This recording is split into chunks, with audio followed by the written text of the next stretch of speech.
Alright, so when you have your horses, you should be able to always saddle your horse from the back of your truck, from the door of your trailer, or wherever you want to do. Or if you, as you get older, or anything, and it's hard for you to get up a big saddle, you should be able to have your horse be able to come up where you're up on a platform so you can set that saddle on up there. So I get all my horses to where you can saddle them from the back of the truck, since that's usually where most of my gear is. Buddy's a little hungry this morning. So this is Buddy.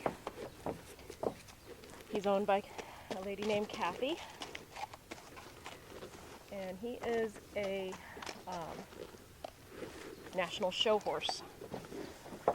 So I get him all lined up here, as long as he decides to stay, and that's okay. If you can see any corrections that I need to make, that'll be fine. He'd much rather have breakfast because they just got fed as I was pulling him out of his stall. So he's thinking he needs to be able to go eat some breakfast. So I'm going to just make some little corrections here and let him know that we're paying attention this morning. And you start this by teaching him to pick you up on the fence, as if you wanted to mount your horse or something, but then it also comes in handy for being able to saddle your horse and everything else. And I never worry about having to make corrections to my horse, because there's always times to make corrections to your horse, and the more you can correct your horse, the more you're teaching your horse and the more you're learning. So obviously you don't want to do this to a horse that doesn't saddle well, because if he doesn't saddle well and you're in this predicament, life might not be so good.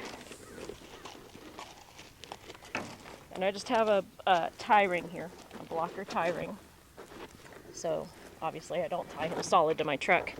That would not be a smart thing to do. So I'm going to have to get a little bit more assertive here with Buddy and let him know we need to actually stand here and not be futzing around. Like I said, it's good for you guys to see all this so that you know how to make corrections. This is where I want him. Fix that pad again. That's kind of nice, because then you can stand over top of your horse and see that the saddle pad is lined up correctly. Okay. That's a Dixie Midnight pad on the bottom. Kind of helps with the sweat and stuff like that. It keeps it nice and easy. It's just a standard wool pad. And my saddle. So pick this up. Good morning. And I can put that on there. No, you're good. Thanks. That's my daughter, Ariana. Oh my gosh, you look so different. You're at Westmont now? How's that going?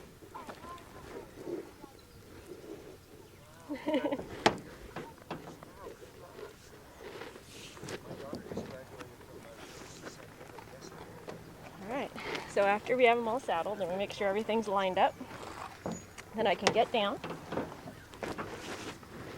And then I can move them over. And then I can go ahead and line everything up. Make sure the saddle pad is nice and up underneath. Make sure the saddle's in the proper place. And I'll walk around over here.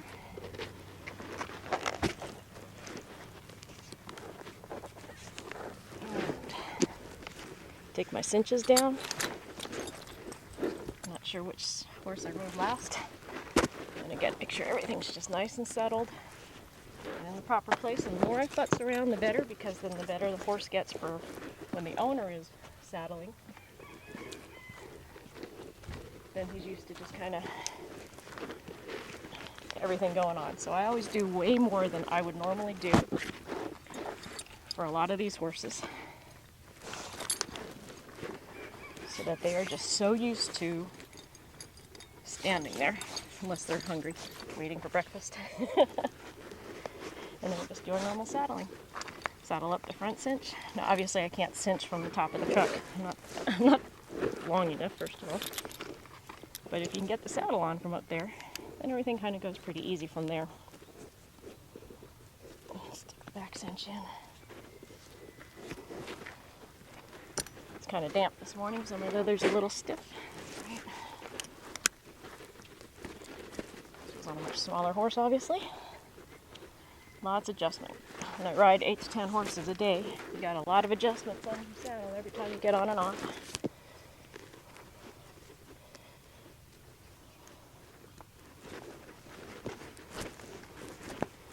Okay. And as it settles, I'll straighten all that out. And there we go. He's all saddled. And he's ready to go. Very good.